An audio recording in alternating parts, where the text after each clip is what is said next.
So I think the message to the younger cardiologists is if you have in your practice somebody with severe aortic stenosis at 40 years old with a unicuspid, bicuspid, with semi-aortic aneurysm, is married, or he has brothers, I think I would advise you to recommend to screen the sibling and the family and the brothers and sisters. السؤال هذا أكبر سؤال لأن we don't really know إلا لو كان عنده symptoms، لو كان عنده symptom بالحاجة زي هيك then there's indication إنه بالقاعدة حتى لو unless there's a يعني تو مثلا أخوته المفروض you should really consider إنه هم ممكن genetic testing مش موجود في إيده ولا مش عارف موجود في تونس. لأن مشكلة تليفون حوالي I think it's like 20% of the population has patent solvent ovary but it doesn't cause any issue. So is all PFOs causing stroke out? زي ما بيقولوا the big elephant in the room هو الAFib. Treat the AFib, anticoagulate. Indication for like. But incidentally, the patient will go in the hospitals showing the boxes when AFs once attack. So the question now is they send the patient for the transcatheter closures or for the AV study. Some of them will recover and go back to normal, but having AFib after surgery, the lifelong term risk of getting AFib is ninefold. So eventually you're going to be one of those. But if you get your appendage occluded, at least I'm happy that I reduce your stroke, even if you're not able to tolerate anticoagulation.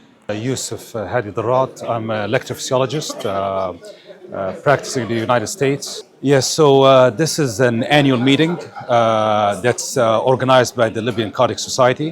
And it's really been, I've been involved in this meeting for the last 4 years. It's really an excellent meeting because it's a kind of a platform or a way for Libyan doctors to meet with other physicians from all over the world, whether they're Libyan physicians or non-Libyan physicians.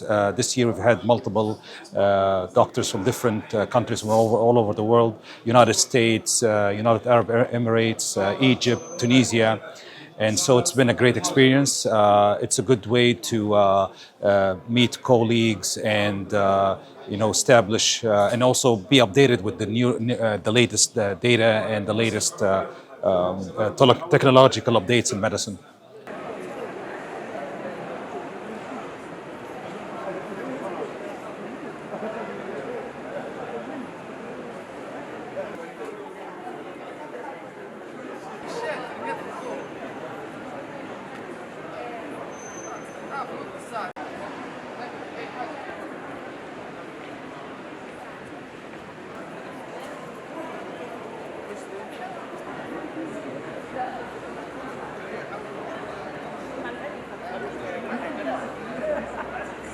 Adel Dayoub.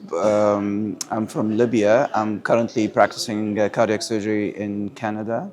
My connection with this meeting started back in 2022, where I was invited first time when there was an initiative to initiate and activate this meeting, which is the first one was held in 2001, but because of different reasons, there was some pause or gap. But in 2022, they resumed these activities, and I was asked to come in and help. So we came in 2022, came in last year, and this is my third participation in these meetings.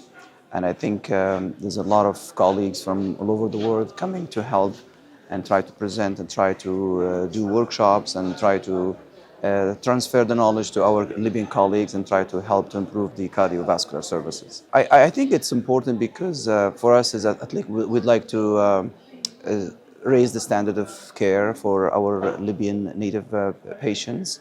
I think the healthcare system here over the last few years have seen a bit of a shift toward advanced therapies, new interventions being introduced, new medications being introduced, and that ultimately will benefit the Libyan patients.